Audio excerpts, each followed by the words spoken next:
वासुदेवाय देवकी नंदनाय च नंदगोपकुमाराय गोविंदाय नमो नमः। सच्चिदानंदरूपाय विश्वोत्पत्त्यादिहेतवे तापत्रयविनाशाय श्रीकृष्णाय वयं नमः।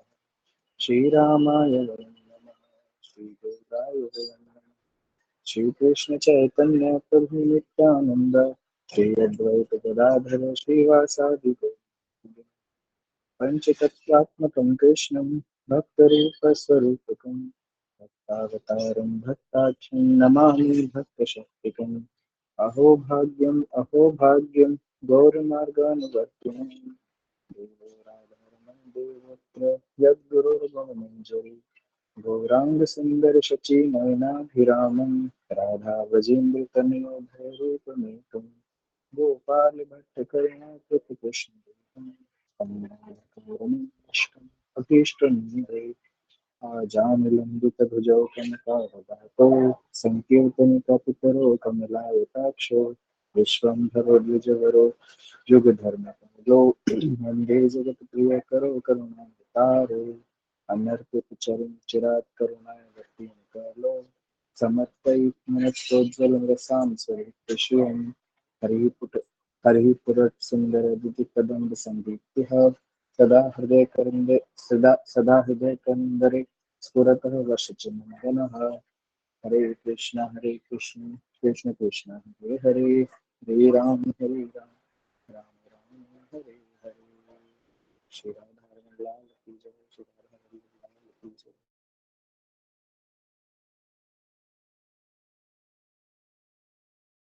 Thank you so much Sagar bro, आपने इतना सुंदर मंगलाचरण करा है। आइए हम सब आज के सत्र में प्रवेश करते हैं। अपनी टेंजिबल भक्ति की राह के अंदर हम लोग अग्रसर हो रहे हैं और जो चीजें हम लोगों को नहीं आती है हम उस पर आगे बढ़ने का प्रयास कर रहे हैं, है ना। तो अब मुझे सबसे पहले तो यही समझ में आ रहा है कि मंगलाचरण एक्टिविटी हम अब शुरू करेंगे। मंगलाचरण के अंदर ये सभी श्लोक हम सबको आने चाहिए, है ना। तो अ, थोड़ा अब हमारे भक्त लोग अगर मंगलाचरण नहीं आता होगा तो फिर कैसे काम चलेगा। मंगलाचरण आना बहुत आवश्यक है, बहुत ज्यादा जरूरी है। तो सबसे पहले तो हम कल की कक्षा के अंदर हम लोगों ने सीखा था पोस्ट निर्जला एकादशी के बारे में। कल हमने बात करी थी, है ना। निर्जला एकादशी के बाद हमने एक विचार हमने सबने अपने मन के अंदर लिया था कि यदि मैं एक दिन के लिए अन्न का और जल का त्याग कर सकता हूँ तो क्या मैं भगवान के लिए रोजाना कुछ समय व्यर्थ की बातों से निकाल के इधर उधर प्रजल्प ना करके क्या मैं कुछ समय भगवान को दे सकता हूँ। तो हमने एक एक्टिविटी करने का प्रयास किया था कि आज हम एक एक्टिविटी करेंगे कि हम अपनी रोज की इधर उधर की आलतू फालतू की चीजों से अपना ध्यान हटा के कुछ टेंजिबल कुछ अच्छा करने का प्रयास कुछ अच्छा करने का प्रयास करेंगे भगवान को। वो time 1 minute 2 minute 3 minute 5 minute जो हम हो सकता था कि हम कहीं बकवास कर रहे होते कहीं बैठ के मौज मार रहे होते, वो टाइम निकाल के जस्ट याद करके देखो इस टाइम पे मैं हो सकता है मैं अपने दोस्त के साथ बैठ के मौज मार रहा होता बकवास कर रहा होता। मैंने ये 5 मिनट अपने बचा लिए। अब मैं इस 5 मिनट में कुछ स्पिरिचुअल करूंगा, कुछ श्लोक याद करूंगा, हरे कृष्ण महामंत्र गा लूंगा, कुछ सुन लूंगा, कुछ भी कुछ भी। तो वो मैं कुछ स्पिरिचुअल करूंगा।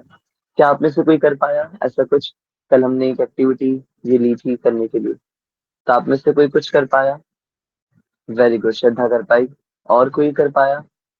मैंने भी किया है, मतलब मैं इसलिए बता रहा हूँ। मुझे याद था कि मैंने सबको वर्कशॉप दी है करने के लिए, एक्टिविटी दी है, तो मुझे भी अब ये एक्टिविटी करनी है। तो मैंने भी आज प्रैक्टिकली करा है, सागर प्रो ने भी करा है, हरी बोल। और किसी ने? और कोई ऐसे वक्त हमारे जिन्होंने ये एक्टिविटी जो कल हमने करी थी उसको परफॉर्म किया हो? Anyone else? ओके, ठीक है। तो इसका मतलब ऐसा सच कुछ कभी हुआ ही नहीं, मतलब हो सकता है कि आपकी लाइफ में कोई ऐसा हो, मतलब नहीं होगा कि कुछ ऐसा मौका मिला हो, ये भी हो सकता है, कोई ऐसा जरूरी नहीं है। बट अगर आप कर कर सकते हैं इससे आपको बड़ा मजा आएगा। देखो मुझे तो बहुत मजा आ रहा था। आज मैं सोचा था यार आज स्कूल में बच्चे आए नहीं थे, सब टीचर्स लोग थे, मौज चल रही थी स्कूलों के अंदर। तो कुछ टाइम मैं अपने मेल स्टाफ ग्रुप से अलग हट करके कुछ अपने कॉमर्स रूम में गया और वहां बैठ करके मुझे ये था कि मैं अब यहाँ पे नाम जप करूंगा तो थोड़ा कोई देख लेगा, अलग हाईलाइट होगा। तो मैं क्या कर सकता हूँ, मैं उस टाइम पे कुछ श्रवण कर सकता हूँ। तो ये मुझे कुछ श्रवण करना था, तो मैंने अपना 5-10 मिनट्स निकाली और उस टाइम पे मैंने श्रवण किया अपने महाराज जी को। तो वो महाराज जी को जब श्रवण किया तो मुझे संतुष्टि हुई, चलो मैंने अपना ये 10 मिनट जो है वो यहाँ से निकाल के मैंने 10 मिनट गुरुदेव को सुना, श्रवण किया उनको। तो ये मेरी आज के दिन की एक्टिविटी थी जो मैंने कोशिश की। अगर मैं वो 10 मिनट नहीं निकालता, मैं वही मेल स्टाफ ग्रुप में बैठा होता और वहाँ फुल ऑन बकवास चल रही होती। तो इस तरीके से मैंने कोशिश की अपने वो 10 मिनट्स बचाने की। और बड़ा मजा आ रहा था ये करने में कि आज के 10 मिनट्स, आज की 5 मिनट्स आज मैंने बचाए नहीं बचाए, बड़ा मजा आया था।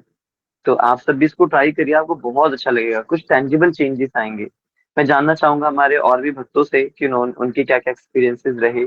तो श्रद्धा, अगर आप अनम्यूट कर सकते हो तो प्लीज आप हमें बताइए कि आपने आज अपने कितने मिनट सेव करे और कैसे सेव करे और उनको कहाँ डिवोट किया। हरे कृष्ण भैया, मेरी आवाज आ रही है? हरे कृष्णा श्रद्धा, बिल्कुल आ रही है। भैया एक्चुअली बैकग्राउंड वॉइस थोड़ा बहुत ज्यादा आ रही है, तो इस वजह से हम कोई बात अनम्यूट नहीं नहीं, कर पाएंगे। हम अवॉइड करेंगे बैकग्राउंड वॉइस। आप जल्दी से बता दो आपने कितने मिनट बचाए, कहाँ बचाए, कैसे बचाए। एक्चुअली भैया वैसे नॉर्मली अगर हम ट्रेन से मतलब ट्रेवल करते हैं तो आसपास में मतलब बहुत सारे लोग मिल जाते हैं जो मतलब फालतू की बातें करने लगते हैं, तो उसमें इन्वॉल्व हो जाते हैं।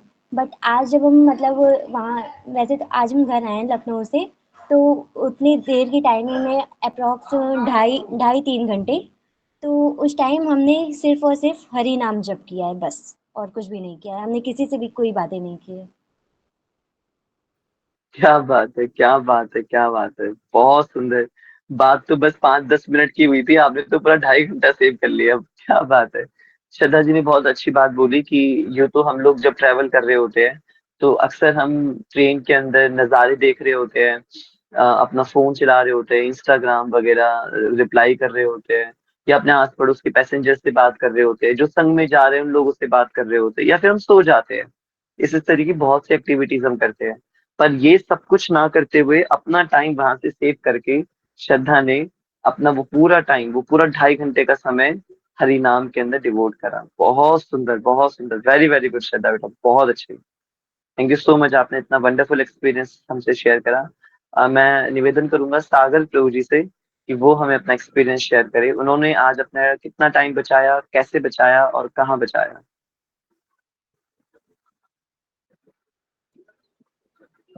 श्री हरिवंश। जी हरिओम सागर। तो जी मेरा कुछ एक्सपीरियंस ऐसा रहा, वैसे तो मैं डेली इस चीज़ का प्रयास करता हूँ, पर आज कैसा रहा वो मैं आपसे शेयर करता हूँ।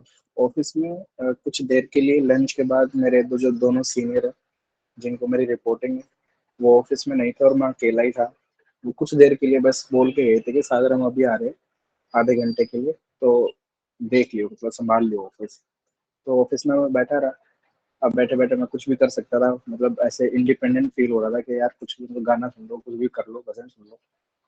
लेकिन उस टाइम पे मेरे अंदर जो ज्यादा चल रहा था सुबह से, सेवक वाणी जी जो हमारे ग्रंथ है हमारे संप्रदाय की, मतलब अमूल्य निधि है वो। तो वो गाने में मुझे इतनी रुचि हो रही थी, इतनी रुचि हो रही थी कि बस सुनने में जो मजा नहीं है ना, वो गाने में मजा आ रहा था, आनंद आ रहा था। तो वो आधा घंटा मैंने तुरंत अपनी वो वाणी जी खोली, सेवक वाणी जी, अपने उसमें ऐप में, और वो गाना शुरू किया। तो जो नित्य जो नियम था वो तो पूरा हुआ ही, साथ ही साथ उसको गाने में मेरे को एक अलग ही आनंद की अनुभूति हुई लंच के बाद। तो जब तक वो आए तो मैंने काफी हद तक श्लोकों का पठन और गान कर लिया था, और मुझे खूब खूब खूब आनंद हुआ इस एक्टिविटी से। शेयर। क्या बात है, कितना सुंदर ये आपने एक्सपीरियंस शेयर करा कि कोई था नहीं और आपने किसी की अब्सेंस को, जो आपको रिस्पॉन्सिबिलिटी मिली है, आपने उस रिस्पॉन्सिबिलिटी को, अपने एकांत को, जिसने अपना एकांत सुधार लिया उसने सब कुछ सुधार लिया। ये सबसे बड़ी बात है, जिसने अपना एकांत सुधार लिया उसने सब कुछ सुधार लिया। तो बहुत सुंदर एक्सपीरियंस था सागर प्रभु, आपने उनके एब्सेंस में सेवक जुबानी का गान करा, और वंडरफुल, बहुत सुंदर। और ऑलमोस्ट ऑलमोस्ट मेरे ख्याल से ये भी अच्छा खासा समय आपने बचाया है। उनके पूरे एब्सेंस का बहुत अच्छा खासा समय आपने बचा लिया।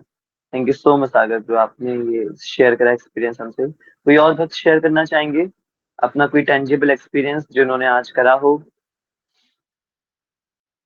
हम्म, ठीक है। तो संभवतः नहीं, तो हम आशा करते हैं आप सभी भक्तों से। अजीत प्रभु हरि बोल। यस अजीत प्रभु। प्रभु जी, आज तो मतलब जैसे मेरी ना ऑफ रहती है, मतलब ऑफिस का तो ऑफ रहता है ना मेरा सैटरडे संडे। तो मैं वैसे तो रास्ते में जाता हूँ तो कभी सॉन्ग सुन लिया तो कभी चैंट कर लिया मैंने काउंटर के पार्ट पे। तो वो चीज़ तो आज नहीं हो पाया, लेकिन मैं घर पे वेला था तो आज के दिन मैंने ये किया है कि जो जैसे अजय ऑफिस जाता है तो नॉर्मली हम बात करते हैं कॉल पे, या मतलब कुछ वैसे करने के लिए राउंड ऑफ चैंट वो कंप्लीट कर दिया। क्या बात है, क्या बात है, बहुत सुंदर है जीतू, बहुत सुंदर। तो देखो भगवान ने खुद व्यवस्था कर दी। कल ही हमने ये वर्कशॉप डिसाइड की थी और भगवान ने खुद व्यवस्था कर दी। तो जीत प्रो ने बताया कि वो यूजुअली जब फ्री होते हैं तो अजय प्रो जी को कॉल कर लेते हैं और अजय प्रो जी के साथ बातें करते हैं। और दोनों बहुत अच्छे मित्र हैं, अजय प्रो अजीत प्रो। तो घंटों घंटों बात हो जाती है दोनों भक्तों के बीच में। और अक्सर ऐसा होता भी है, मेरी और सागर की भी खूब देर देर तक घंटों घंटों बात हो जाती है जब हम बात करते हैं। तो प्रभु जी ने उस बात में, संभवतः उस बात में वो स्पिरिचुअल टॉक ना होती, है ना, मटेरियलिस्टिक टॉक होती, इधर उधर की टॉक होती, तो उससे क्या होता, टाइम वेस्ट होता। तो आज अपने आप ही अजीत प्रभु जी से कनेक्ट नहीं कर पाए और अजीत प्रभु ने अपना वो टाइम 6 राउंड्स ऑफ चैंट करके उस पर यूटिलाइज करा। सो वंडरफुल अजीत प्रभु। देखिए ये असली भक्ति है, this is the tangible changes. यही टेंजिबल चेंजेस की हम बात कर रहे हैं और यही मैं चाहता हूँ कि हम 3 साल पूरे हो गए रमन परी करके। अब ऐसे टेंजिबल चेंजेस आनी चाहिए। अब हमें अपना समय चुराना है ना, और समय चुरा चुरा के हमें उसको क्योंकि समय नहीं मिलेगा। हम कहते हैं ना लोगों को गीता पढ़ने के लिए, हरि नाम करने के लिए, तो लोग हमसे कहते हैं टाइम ही नहीं मिलता हरि नाम करने का, गीता जी पढ़ने का। तो ये हम वो प्रैक्टिकल एक्सपीरियंसेस चुन रहे हैं, इसलिए हमने ये कल एक्टिविटी करने का संकल्प किया कि हम अपना समय चुराएंगे और समय चुरा करके उसको भगवान की सेवा में लगाएंगे। तो ये कितना बढ़िया है। बात तो हुई थी सिर्फ 5 मिनट 10 मिनट की और मैंने तो प्रैक्टिकली 10 मिनट ही चुराए बस अपने समय से। और यहाँ पे श्रद्धा, सागर और अजीत टू के पूरे एक्सपीरियंसेस सुन के ऐसा लग रहा है कि भक्तों ने कितना कितना टाइम सेव करा है और कितना टाइम उन्होंने अपने ये चुरा करके, है ना, चुरा चुरा के चोरों के अग्रगण्य को समर्पित करा है। बहुत सुंदर, बिल्कुल। Thank you so much Ajit टू इतने सुंदर एक्सपीरियंस के लिए। यस माया माता जी, आप कुछ बताना चाह रहे हैं? हरे कृष्ण प्रभु जी, साधु प्रणाम प्रभु जी। सादर प्रणाम माता जी। प्रभु जी कल की क्लास तो नहीं ली, पर पता नहीं ऐसा क्यों मेरे मन में हुआ कल से ही। और मैंने आज वही नियम किया कि मैं दिन में 3 बार, कभी भी जब मुझे भगवान की कृपा से याद होगा, मैं 3 बार हाथ खड़े करके महामंत्र बोलूंगी। तो मैंने आज वो 3 बार किया, लेकिन मैंने कल क्लास नहीं ली थी प्रभु जी। हरे कृष्ण प्रभु जी, साधु प्रणाम। क्या बात है। ये जो क्लास में रोज आने वाले हमारे भक्त होते हैं ना माता जी, वो अगर किसी दिन किसी कारण से क्लास नहीं भी ले पाते हैं ना, तो भगवान उनके हृदय में वो कक्षा वाली बात को स्फुरित कर देते हैं, जो हाँ, कक्षा पता नहीं वाली क्यों बात होती है। भाव ऐसा आया कि मतलब मुझे कुछ तो करना चाहिए, लेकिन पता नहीं फिर मैंने और तो कुछ मुझे करने की मतलब वाला वाला करनी जो करती हूँ तो करती हूँ, लेकिन मैंने ये नहीं है कि मैं आज से 3 बार तो दिन में हाथ खड़े होकर 3 बार महामंत्र तो बोलूंगी जब मुझे याद आ जाए, लेकिन मुझे टाइम फिक्स नहीं है प्रभु जी। बहुत सुंदर, बहुत सुंदर। मुझे टाइम फिक्स करना कितनी, पड़ेगा, मतलब कि मुझे करना है। नहीं टाइम तो ही फिक्स हो ही नहीं, टाइम तो फिक्स होगा हमारी साधना का, वो तो सुबह का समय है ही माता जी उसके लिए। पर हमने तो ये कल एक्टिविटी ये करी थी, जो भक्त नहीं आए थे मैं फिर से रिपीट कर देता हूँ कि कल की हमने कक्षा में निर्जला एकादशी की बात की कक्षा थी। तो कल हमने ये संकल्प लिया था कि यदि हम भगवान की प्रसन्नता के लिए एक दिन बिना अन्न और बिना जल के रह सकते हैं पूरा 26 घंटे तक, तो फिर क्या हम लोग भगवान की ही प्रसन्नता के लिए अपने रोज के दिनों के अंदर, एवरीडे लाइफ के अंदर, जो अब ऐसा तो नहीं है ना कि हम 100% डिवोट कर रहे हैं अपने आप को कि नहीं मेरी लाइफ में तो ऐसा कोई टाइम ही नहीं है जो मैं बिल्कुल वेस्ट करता हूँ और मैं भगवान की सेवा में लगा सकूं। अगर कोई ऐसा भक्त है तो वो अच्छी बात है, कोई टाइम वेस्ट नहीं। भगवान कह रहे हैं गीता में, मैं काल शक्ति हूँ। ये जो काल शक्ति है जिससे हम लोग बंधे हुए हैं वो ठाकुर जी है साक्षात। समय भगवान है। समय व्यर्थ करना ये नहीं भगवान को व्यर्थ करना। तो अगर हम समय व्यर्थ नहीं कर रहे हैं तो ये बहुत अच्छी बात है। तो मुझे लगता है कि आ, ऐसा बहुत रेयर ही होता होगा कि समय व्यर्थ ना होता हो, है ना। ये इनके प्रकार समय कहीं ना कहीं व्यर्थ हो ही जाता है हमारा। और सबसे ज्यादा तो जो हम अपने वर्किंग टाइम में होते हैं, चाहे हम घर की सेवा क्यों ना कर रहे हो, या हम ऑफिस में है, अपने वर्क प्लेस पे है, या वहां पे काम क्यों ना कर रहे हो, कहीं ना कहीं उलझुल चीजों में टाइम वेस्ट होता ही होता है। इसलिए हमने ये एक्टिविटी की कि अब हम कुछ ऐसा काम करेंगे कि हम अपने उस डेली लाइफ के अंदर जो थोड़ा थोड़ा टाइम हम इधर उधर कर देते हैं, चाहे फालतू की बातें करनी है, मोबाइल स्क्रॉल करना है, कुछ भी फालतू का कुछ करना है, उसमें हम प्रॉपर सोच के, अरे यार नहीं नहीं नहीं, ये काम करने से ज्यादा अच्छा है कि मैं इसको अब भगवान की सेवा में लगाऊं। जैसे मैं आज बैठा था स्टाफ रूम में, मेल स्टाफ रूम में, मुझे याद आया कि नहीं एक्टिविटी करनी है, तो बस 2 मिनट पानी पीने के बहाने से मैं बाहर गया, अपने कॉमर्स रूम में जाके वहां बैठा, और गुरुदेव का एक लेक्चर मुझे सुनना था, वो 10 मिनट का ही था, मैं 10 मिनट वो श्रवण करा और फिर मैं वापस आ गया। मुझे बड़ी खुशी हुई कि मैंने 10 मिनट बचा लिए अपने, वरना मैं वो 10 मिनट फालतू की बकवास ही मार रहा होता। तो इस तरह की टेंजिबल चेंजेस, ये जो अपने समय को बचा के भगवान की सेवा में लगाना, ये हमने करने का प्रयास करा है, और हमारे भक्त खूब बढ़िया तरीके से इसको कर पा रहे हैं, अपने समय को छुड़ा के भगवान की सेवा में लगा रहे हैं। यस अजय प्रभु जी।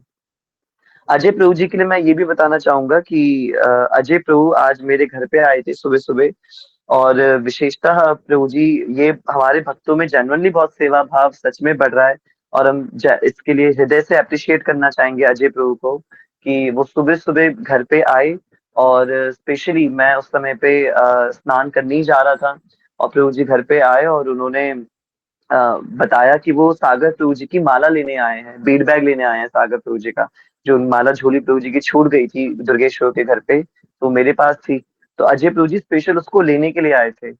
और हमारे किराड़ी के रास्ते इतने ज्यादा खराब हो रहे हैं, इतने ज्यादा खराब हो रहे हैं, और मुझे जेन्युइनली आज ऐसा फील हुआ कि अजय प्रभु सुबह सुबह याद करके अपने ऑफिस जाने से पहले वो मेरे घर पे आए, उन्होंने वो माला झोली प्रभु जी की ली सागर प्रभु की, और प्रभु जी को फिर उन्होंने हैंड ओवर भी किया होगा आगे चल के। तो मुझे बहुत अच्छा लगा कि उन्होंने याद रखा, वो सुबह सुबह आ गए घर पे इसको लेने के लिए।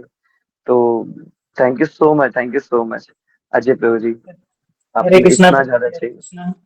दंडवत हरे प्रणाम कृष्णा गुरु अजय जी। प्रभु, दंडवत प्रणाम अजय प्रभु। मेरे मुझे साथ जैसे रहने का कि असर दिख रहा है इनके अंदर, अजीब प्रभु कह रहे हैं, हरी बोल।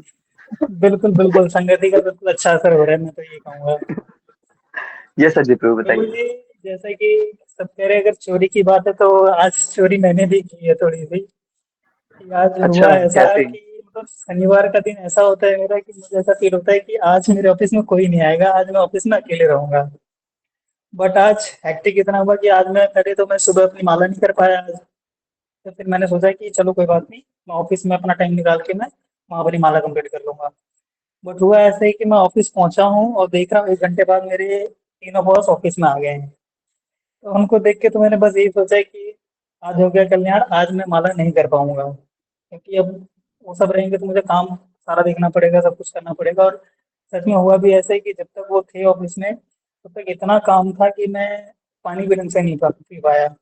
लेकिन फिर ऐसा हुआ कि मैंने बस थोड़ा अंदर ही अंदर अपने मैं भगवान से प्रार्थना कर रहा था कि कुछ ऐसा हो कि ये लोग बस चले जाएं आज ऑफिस से। तो करीबन 3 साढ़े 3 बजे के 3 साढ़े 3 बजे कह रहा हूँ, उसमें राधा रमन लाल जी ने मेरी सुन ली और वो ऑफिस से उस टाइम पे चले गए।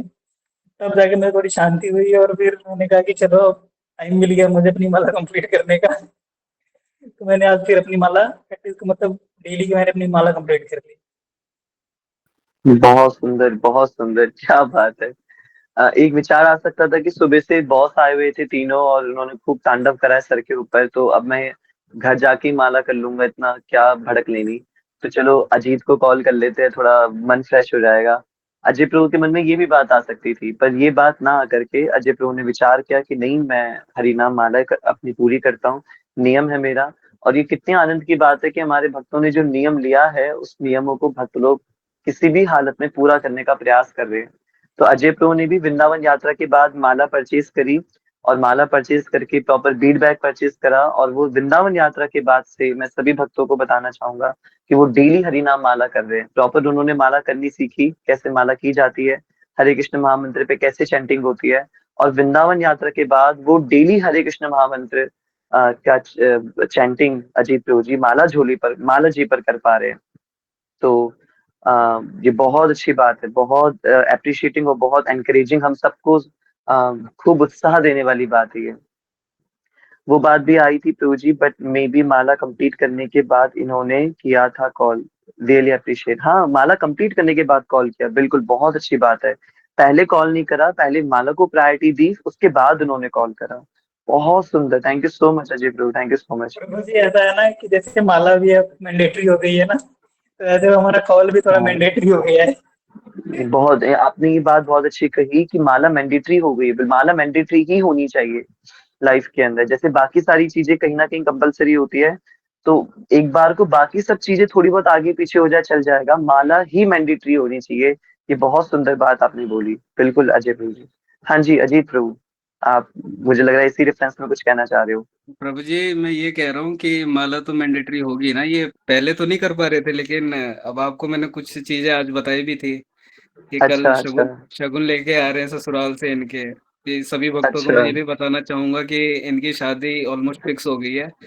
तो ये कहीं आजकल जैसे सिया हो गई या सोनम जैसे केसेस जैसे आ रहे हैं ना, तो इसके चक्कर में शायद हो सकता है ये माला कर रहे हैं ज्यादा। शिराधार रमण लाल की जय।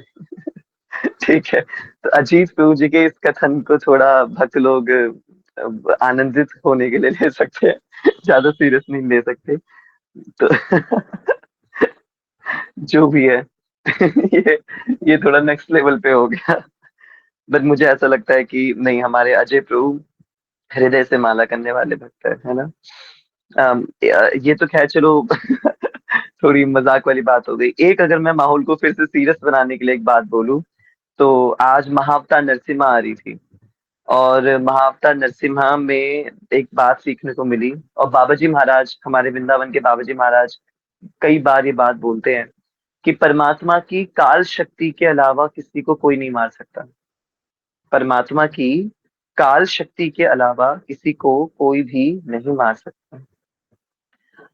निश्चित रूप से आत्महत्या वाले जो केसेस होते हैं, वो केसेस जरूर दुर्घटनाग्रस्त होते हैं, और वो केसेस में कुछ तो इस प्रकार की चीजें अपने आप को क्षति पहुंचा करके जब हम स्वयं को आत्मघात करते हैं, तो वो तो प्रेत योनि में वो व्यक्ति जाते ही जाता है। परंतु अभी जब आज के समाज में जो हम केसेस देख रहे हैं, निश्चित रूप से सारे निंदनीय केसेस है ही है। किसी को खाई से फेंक देना अपने कुछ निज लालच की वजह से। तो इसको कैसे समझा जाए? देखिए, दो चीजें हो सकती हैं। यदि व्यक्ति की आयु अभी बाकी है, तो हो सकता है अभी वो जरूर प्रेत योनि या भूत योनि है जो हमारी है उसमें जाए वो। ये भी संभव हो सकता है कि पूर्व जन्म के अंदर उस गिरने वाले व्यक्ति ने गिराने वाले व्यक्ति को किसी प्रकार से ऐसी क्षति पहुंचाई हो, जब भी इस प्रकार के कर्म बंधन बने कि इस जन्म के अंदर पुनः वो दोनों लोग मिले आपस में, पुनः वो दोनों लोग मिले, उनके बीच में ऐसे संयोग बने, ऐसे रिश्ते बने, ऐसी प्रकृति ने योजना बनाई कि इस जन्म में, पिछले जन्म में गिरने वाला व्यक्ति इस बार गिराने वाला हो गया, पिछले जन्म का गिराने वाला व्यक्ति इस बार गिरने वाला हो गया। तो भगवान के इस प्रकृति के पीछे कौन क्या अरेंजमेंट लेके बैठा है हम नहीं जानते। हाँ, हमारे लिए ये जरूरी है। इसका मतलब यही नहीं है कि जिसने गिराया है या जिसने धक्का दिया है वो निर्दोष हो गया, नहीं, बिल्कुल नहीं।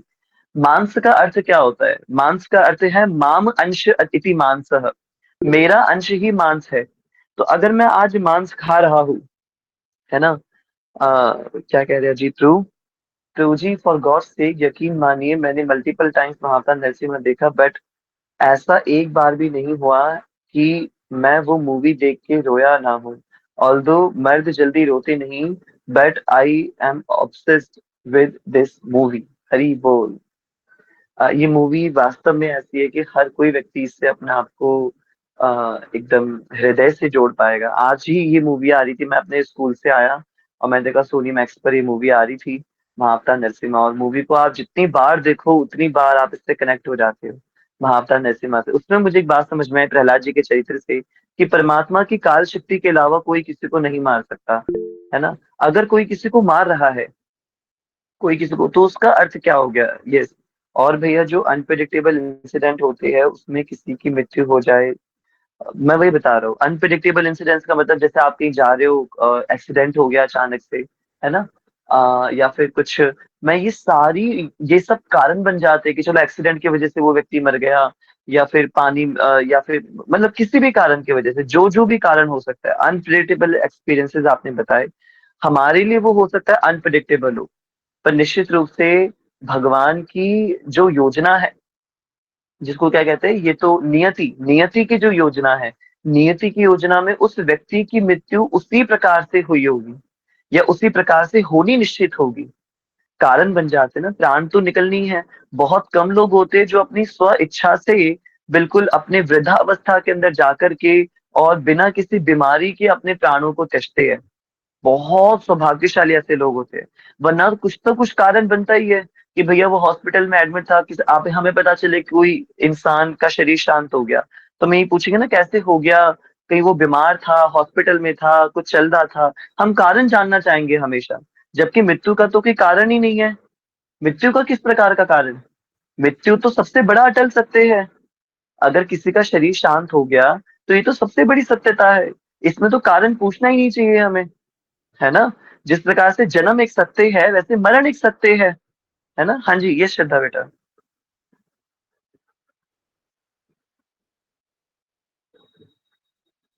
बोली बोली श्रद्धा जी, आपकी आवाज नहीं आ रही श्रद्धा, आपको हम सुन नहीं पा रहे हैं। आप चैट बॉक्स में लिख दो, शायद आई थिंक नेटवर्क इशू है ना। तो मैं आपको बता रहा था, जितने भी अनप्रिडिक्टेबल एक्सपीरियंसेस होते हैं, जो जो भी ऐसे एक्सपीरियंसेस है, वो बेसिकली कारण जनरेट करने के लिए है, कारण बनाने के लिए है ना। मृत्यु का तो कोई कारण हो नहीं सकता, मृत्यु मृत्यु तो अटल सत्य है। पर फिर भी बहुत कम लोगों के साथ ऐसा होता है कि वो अपनी स्व इच्छा से अपनी वृद्धावस्था के अंदर बिना किसी बीमारी और बिना किसी कारण से अपने प्राणों को छोड़ते हैं।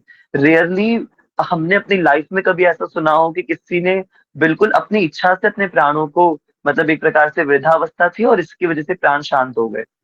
तो बाकी तो हम जब भी सुनते हैं कि किसी का शरीर शांत हो गया, तो यही सबसे पहले पूछते हैं कि कैसे हो गया, बीमार चल रहे थे, कितनी आयु थी, कोई समस्या थी उनको, हॉस्पिटल में थे, क्या हो गया था, हमेशा कारण जानना चाहेंगे। तो इस संसार के अंदर नियति अपने सर के ऊपर कुछ नहीं लेती, है ना। सब कुछ विधि के विधान के कर्मों के अनुसार ऑलरेडी डिसाइडेड होता है और ऑलरेडी सब कुछ प्लान्ड होता है, सब, है ना। जैसे मैंने जितना श्रवण करा है, हमने इस कौन में गुरुदेव से जितना श्रवण करा है, हमें इस बात से पता चलता है, आत्महत्या को छोड़कर के जितनी भी मृत्यु होती है, वो सब कुछ नियति द्वारा रचित मृत्यु होती है। अगर मैं अपने आप को खुद क्षति पहुंचा करके अपने प्राण नहीं ले रहा हूं, तब तक जितनी भी जिस भी प्रकार से किसी व्यक्ति की मृत्यु हो रही है, वो नियति द्वारा स्वरचित मृत्यु होती है। आप देखिए, अभी जो सिया वाला केस अभी प्रभु जी ने छेड़ा, मुझे उससे एक बात याद आई।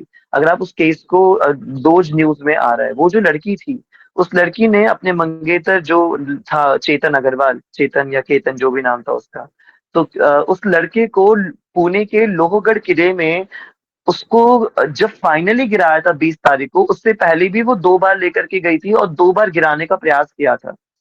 अब मैं न्यूज में देख रहा था, उससे पहले भी उसने आई थिंक 14 जून को भी प्रयास करा कि उसको धक्का मार दिया। और संभवतः वो भगवान की कृपा से और नियति ने सोच रखा था कि आज इसकी मृत्यु नहीं आनी है, वो उसने एक पेड़ का सहारा ले लिया और वो बच गया, और वो गिरा नहीं खाई के अंदर। और फिर लड़की ने प्रिडिक्ट कर दिया कि सांप सांप सांप, और मैंने तुम्हें सांप से बचा लिया, सांप से बचा लिया करके इस तरीके से प्रिडिक्ट कर लिया और अपने आप को विक्टिम होने से बचा लिया।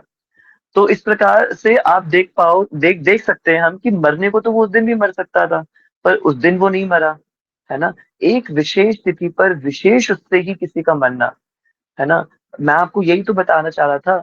अगर कोई कहे कि प्रभु जी ये जो मुर्गी है, ये तो और जिंदा रह जाएगी अगर कसाई इसको नहीं काटेगा तो। पर कौन जानता है कि कसाई के हाथों से उस मुर्गी की मृत्यु लिखी है ना। पर इसका मतलब कसाई बेकसूर है, कसाई इनोसेंट है? नहीं, कसाई इनोसेंट नहीं है। मैंने आपको बताया ना, नियति कुछ भी अपने सर पे नहीं लेती। पाप करने वाला व्यक्ति और पाप का भोगने वाला व्यक्ति, दोनों को नियति एक साथ जोड़ देती है। जैसे आज मैंने मांस खाया, तो जिस व्यक्ति को मैं खा रहा हूँ, जिस पशु को, जिस जीव को मैं खा रहा हूँ, उस जीव को मैं इस बात का वचन दे रहा हूँ कि आज मैं तुझे खा रहा हूँ और कल तू मुझे खाएगा। आज मैं तुझे खा रहा हूँ, कल तू मुझे खाएगा। मैं उस बात का आश्वासन उस जीव को दे रहा हूँ। यही अर्थ है माम अंशः इति मांसः, मेरा अंश ही मांस है। तो आज मैं आपके अंश को खा रहा हूँ, कल तुम मेरे अंश को खाना। तो आज अगर मैंने किसी जीव को खाया, तो कल को मैं वो जीव बनूंगा अपने अगले जन्म में, और वो जो जीव है वो खाने वाला इंसान बनेगा, है ना। और उसको अधिकार होगा मुझे खाने का, परंतु परंतु यही लाइफ साइकिल है, यही पुनरपि जननम पुनरपि मरणम पुनरपि जननी जठरे शयनम, ये जो बार बार बर्थ एंड लाइफ का जो साइकिल चलता है ना, ये इसी की वजह से है। जिस व्यक्ति को, जिस जीव को मैंने मारा, वो जीव अगले जन्म में इंसान बनेगा, मैं जानवर बनूंगा, और क्या होगा, उस इंसान को पूरी छूट होगी मुझे मार के खाने की। पर इसका मतलब ये नहीं है कि वो फिर दोबारा कर्म से बच जाएगा। जब वो मुझे मारेगा जीव के रूप में, फिर मैं अगले जन्म में इंसान बनूंगा, वो जानवर बनेगा, फिर मैं उसको मारूंगा। ये कॉन्टिन्यूस साइकिल चलता रहेगा। अब ये रुकेगा कब?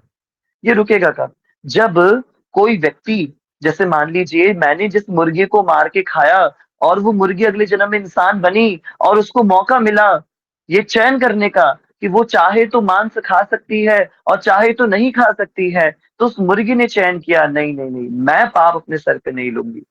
जहां उस मुर्गी ने ये अपने अपने मन में धारण कर लिया कि मैं पाप अपने सर पे नहीं लूंगी, वहीं वो जीव उस पाप से मुक्त हो गया, उस साइकिल से मुक्त हो गया, है ना। वो जीव उस साइकिल से मुक्त हो गया, उस विषय साइकिल से बाहर हो गया। पर अब मैं, जिसने उसको मारा था, है ना, क्या मैं बच जाऊंगा? मैं नहीं बचूंगा। मुझे मारने के लिए कोई और आ जाएगा जीव, मैं तो जो जानवर बना हुआ हूं, मुझे मारने के लिए कोई और आ जाएगा, कोई और पाप करने वाला व्यक्ति आ जाएगा। तो आप बहुत ध्यान से समझिए, पाप करने वाला व्यक्ति और पाप भोगने वाला व्यक्ति एक दूसरे के संपर्क में अपने आप आ जाते हैं। संभवतः मेरी मृत्यु आज खाई में गिरने की वजह से होने वाली है, और क्योंकि ये मेरा पाप कर्म है पिछले जन्म का, और इसकी वजह से मेरी मृत्यु खाई में गिरने से ही होगी। ये मेरा पाप कर्म है, खाई में गिरने से मेरी मृत्यु होगी, पहले से निश्चित है, पहले से निहित है ये बात, है ना। तो मैं कौन हो गया? मैं हो गया पाप भोगने वाला व्यक्ति। और जिसको पाप करना है, जिसके मन में ये इच्छा है कि मुझे पाप करना है, तो पाप करने वाला व्यक्ति पाप भोगने वाले व्यक्ति के संपर्क में अपने आप आ जाएगा। और जब वो एक दूसरे के संपर्क में आएंगे तो पापमय क्रिया घटित हो जाएगी, है ना। तो दुनिया को सिर्फ बाहर का रीजन हम देख सकते हैं, जो इंटरनल रीजन है वो राधा रमन लाल देख सकते हैं। गांधारी ने भगवान श्री कृष्ण से प्रश्न किया, कृष्ण मैं ऐसी तपस्विनी हूं, मैं अपने 100 जन्मों को देख सकती हूँ, अपने पिछले 100 जन्मों को देख सकती हूँ, मैंने अपने पिछले 100 जन्मों में ऐसा कोई काम नहीं करा जिससे मुझे ये सजा मिल रही है कि मेरे सामने मेरे 100 के 100 पुत्र मरे हुए हैं। एक माँ के लिए उसके पुत्र कुरुक्षेत्र की भूमि पे गांधारी के 100 के 100 कौरव मरे हुए हैं। गांधारी मैया देख करके खूब पीड़ा में हो रही है और कह रही है कि मैंने ऐसा कोई पाप नहीं करा जिससे मुझे इतनी अपार पीड़ा हो रही है ना। कृष्ण ने कहा, ठाकुर जी ने कहा, माता गांधारी आप में और मुझ में यही फर्क है, आप 100 देख सकती हो और मैं अनंत देख सकता हूँ। आप 100 देख सकती हो और मैं अनंत देख सकता हूँ। आपने अपने 100 जन्म खंगाल लिया और उसमें देखा कि आपने कोई ऐसा पाप नहीं करा। मैं बताता हूँ माता गांधारी, आपने अपने 101वें जन्म के अंदर आप एक बहुत बड़े राजा की एक बहुत दिव्य एकमात्र राजकुमारी थी, एकमात्र कन्या थी, और आपके सिर में एक बहुत अधिक दर्द हुआ। उस दर्द की खूब खूब दवाइयां औषधियां करवाई गई, ठीक नहीं हुआ। अंत में एक हकीम आया, उसने बड़ी हिंसक विधि बताई सही करने की। क्या बताया कि 100 केचुओं को लाया जाए, और उन 100 केचुओं को ला करके उनको जब कूट के, मार के, पीस के, जब उन 100 केचुओं का लेप बनाया जाएगा और उस लेप को जब उस राजकुमारी के सर पे लगाया जाएगा, तो तब उस सर का दर्द ठीक हो जाएगा। आपके सर के दर्द को ठीक करने के लिए 100 केचुओं को ला करके मारा गया और वो लेप आपके सर पे लगाया गया, और उससे आपको शीतलता मिली, आपको ठंडक मिली। और यही कारण था कि वो 100 केचुओं का अपराध आपके सर के ऊपर आ गया कि आपने उनके मृत शरीर से अपने आप को ठंडक पहुंचाई है। ये 100 केचुए हर जन्म के अंदर प्रतीक्षा करते रहे आपसे बदला लेने की, पर आप इतनी बड़ी तपस्विनी है, इतनी बड़ी शिव भक्त है कि आपके तपोबल के कारण ये 100 केचुए आपके दुश्मन बन के आते रहे, पर आपका बाल भी बांका ना कर सके। 100 जन्मों तक इन्होंने आपके दुश्मन बन के प्रतीक्षा करी, पर आपसे बदला ना ले सके। तो इस जन्म के अंदर नियति ने पाप भोगने वाले व्यक्ति को पाप करने वाले व्यक्ति से एक साथ मिलित कर दिया, और ये आपके दुश्मन बन के नहीं तो आपके पुत्र बन के जन्म लिया इन्होंने इस बार इस जन्म के अंदर। और आज देखिए ये 100 के 100 केचुए आज आपके पुत्र बन के मरे हुए पड़े हैं। 101वें जन्म में जो आपको शीतलता मिली थी उन केचुओं को लगा करके, इस जन्म के अंदर आपको उतना ही ताप मिल रहा है इनसे बिछड़ करके। तो ये कर्म की गति है। कर्म की गति 100 जन्मों तक पीछा, हजारों हजारों जन्मों तक व्यक्ति का, जीव का पीछा नहीं छोड़ती। जब तो कर्म बंधन, ये कितना मुश्किल है। हम ये हरे कृष्ण महामंत्र हमारे कर्मों को काट रहा है ना, हमारे कर्मों की इफेक्ट को एकदम न्यूलिफाई कर रहा है, खत्म कर रहा है। हरे नामेव केवलम, हमारे कर्मों को काट रही है हरि नाम माला। कर्मों की गति ऐसी इतनी प्रगाढ़ गति होती है। तो आज की दुनिया में भी जो हमें देखने को मिल रहा है, निश्चित रूप से वो बहुत गलत है। देखिए, पाप भोगने वाला व्यक्ति जो है, निश्चित रूप से हमें तो बुरा ही लगेगा। हम इतने इनसेंसिटिव कैसे हो सकते हैं कि हम ये बोल दें कि नहीं, उसके उसके तो कर्म ही ऐसे थे, या उसके तो ऐसा ही होना चाहिए था। ऐसे तो बिल्कुल कोई बात नहीं है। ऐसे तो बिल्कुल कोई बात नहीं है। निश्चित रूप से सबको अधिकार है अपना पूर्ण रूप से जीवन स्वतंत्र होकर और सुरक्षित होकर के जीने का। पर मैं आपको जो हमने शास्त्रों में, जो गीता जी में जो हमने अध्ययन करा है, उसके अनुसार बता रहा हूँ कि कर्म के पीछे, बहुत सी चीजों के पीछे बहुत बहुत कारण होते हैं। भगवान की सृष्टि भगवान के नियमों के अनुसार चल रही है ना। तो पाप भोगने वाला व्यक्ति और पाप करने वाला व्यक्ति दोनों एकीकृत हो जाते हैं। इसलिए नरसिंह भगवान से नित्य प्रार्थना करनी चाहिए कि हमने भी तो अनंत अनंत जघन्य से जघन्य अपराध करे हैं अपने इस जीवन में भी और पूर्व जन्म में भी। हमें भी तो कितनी कितनी सजाएं मिलनी है, या मिलनी बाकी है, या मिलने वाली है आने वाले निकट भविष्य के अंदर। पर उन सभी सजाओं से हम सभी बच के रह पाए और राधा रमन जी की श्री चरणों में अपनी निष्ठा को बना पाए, इसके लिए बारंबार आवश्यक है कि हम खूब भगवान से प्रार्थना करें। इसलिए तो वृंदावन जाके इतनी तपस्या की जाती है, नंगे पांव चला जाता है। अपने कर्मों को हम जला रहे होते हैं कि न जाने क्या क्या हमने बुरे कर्म कर रखे हैं, है ना। तो भगवान की काल शक्ति के अलावा कोई किसी को भी नहीं छू सकता है। तो ये बात हम हमेशा अपने हृदय के अंदर बना करके रखें। और जिसके हृदय में बात आ गई कि मुझे तो ठाकुर जी के अलावा और कोई मार ही नहीं सकता, तो बस वो व्यक्ति तो आनंदित रहेगा। विठल नाथ जी की, हमें नामदेव जी महाराज की तरह रहना है। का कुत्ता भी पास आ जाए तो भी समझना है कि भैया साक्षात विठल नाथ जी आए हैं, है ना। अजीत प्रो चैट बॉक्स में लिख रहे हैं कि प्रभु जी ये भी सत्य है कि चाहे कितना भी भक्ति कर लो, पर जिंदगी में एक बार इंसान ये जरूर कहता है कि भगवान मेरे साथ ही ऐसा क्यों, चाहे फ्रस्ट्रेशन में ही क्यों ना कहे। और वही शास्त्रों में ये भी कहा गया है कि भगवान जो करता है अच्छे के लिए करता है, और भगवान ही सबके रचयिता है। तो प्रभु जी ये दोनों वाक्य एक दूसरे से कितने रिलेट करते हैं। बिल्कुल ठीक बात है अजीत प्रभु, कितना सुंदर प्रश्न भी है और कितनी सुंदर बात कह रहे हैं अजीत प्रभु जी कि भगवान मेरे साथ ही ऐसा क्यों। और हम ये भी कहते हैं कि भगवान जो करते हैं अच्छे के लिए ही करते हैं। जब हम ये बात बोलते हैं ना कि भगवान मेरे साथ ही ऐसा क्यों हुआ, तो हम इस अज्ञान में बोल रहे होते हैं क्योंकि हम नहीं जानते कि मेरे साथ ऐसा क्यों हुआ। मेरे साथ ऐसा इसलिए हुआ क्योंकि मैं डिजर्व करता था, मेरे साथ ऐसा ही होना चाहिए था।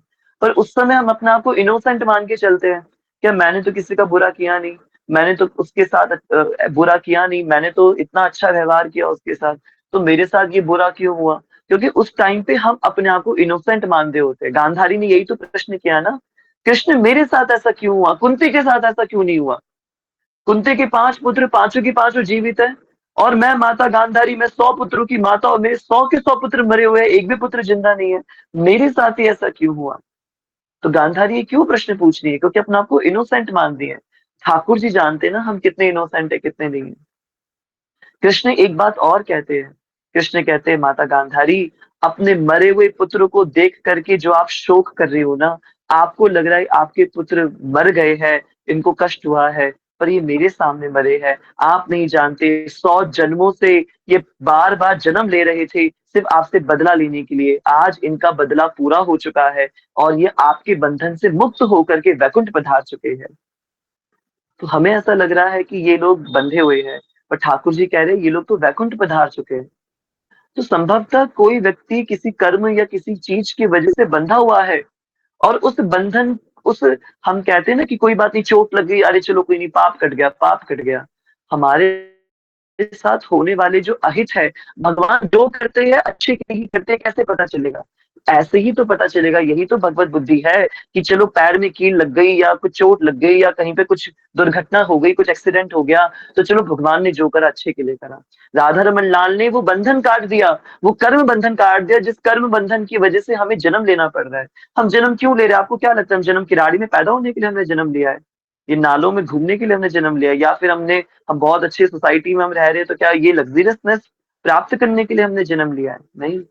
अपनी लाइफ के अंदर किए हुए अच्छे कर्मों के पुण्यों का अच्छा फल प्राप्त करने के लिए, और बुरे कर्म जो हमने करे हैं उसका जो दंड मिलना है वो काटने के लिए।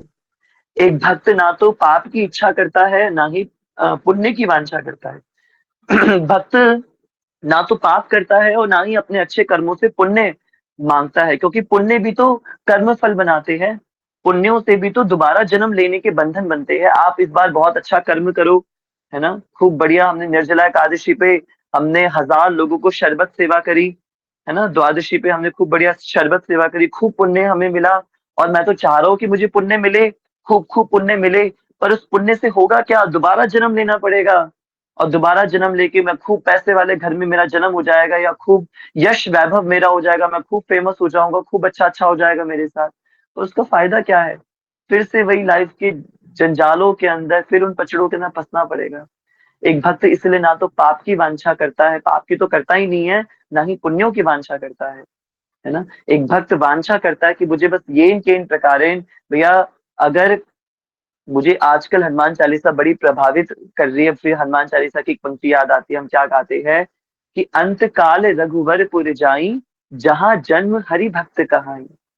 कि राधा रमन लाल, हम ये जो आपकी भक्ति कर रहे हैं, इस भक्ति से क्या होगा? अंत काल रघुवर पुर जाई, हम आपकी भक्ति करने से आपके धाम आएंगे, अंत काल में रघुवरपुर आएंगे, साकेतपुरी आएंगे, अयोध्यापुरी आएंगे, आपके नित्य गोलोक धाम में हम आएंगे, है ना। और अगर नहीं भी आ पाए, अगर हम नहीं भी आ पाए, जहां जन्म, अगर जन्म भी हो गया तो क्या होगा? हरि भक्त कहाई। अगर हमारा जन्म भी हो गया तो हम हरि भक्त बन करके इस दुनिया में रहेंगे।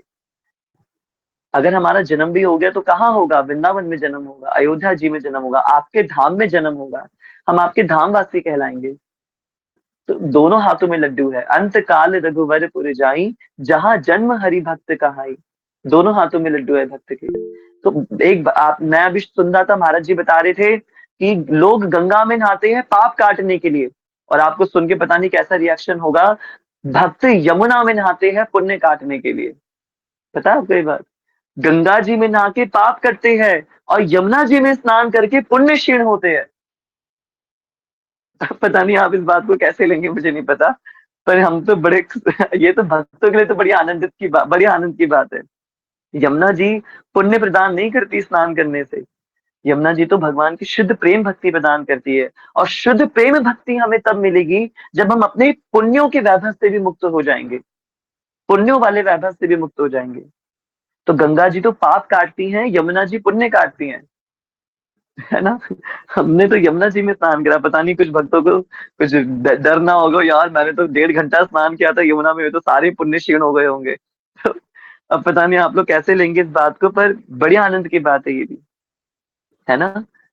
सागर प्रभु कह रहे हैं कि गुरुदेव भगवान के जीवन में जिस प्रकार किडनी का रोग रोग नहीं बल्कि वरदान सिद्ध हुआ है, ये गुरुदेव की भावना है बिल्कुल, कि अंत की जो अनन्यता कई कोटि कल्पों तक साधना करने से भी आना मुश्किल है, वो अनन्यता इस किडनी के रोग से उन्हें प्रदान कर दी।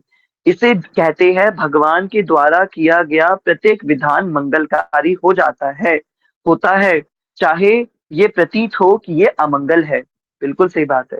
पर उनका नाम ही मंगल भवन अमंगलहारी है, वो किसी का अमंगल कर ही नहीं सकते, यही उनकी कमी है।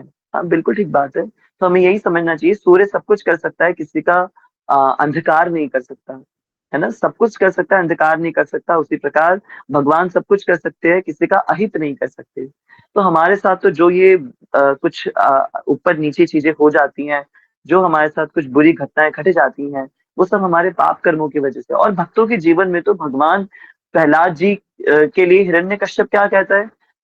होलिका कहती है कि भैया मेरी आवश्यकता क्या है तुम्हें? प्रहलाद को झोंक दो अग्नि के अंदर, वो जल जाएगा। तो हिरण्यकश्यप कहता है नहीं नहीं नहीं होलिका, वो विष्णु, मायावी विष्णु एक टांग पे खड़ा रहता है प्रहलाद की रक्षा करने के लिए। और मुझे बड़ी हंसी आती है यार, एक टांग पे खड़ा रहता है प्रहलाद की रक्षा करने के लिए। भक्त अपने भगवान अपने भक्त के लिए सदैव तत्पर रहते हैं उनकी रक्षा करने के लिए, है ना।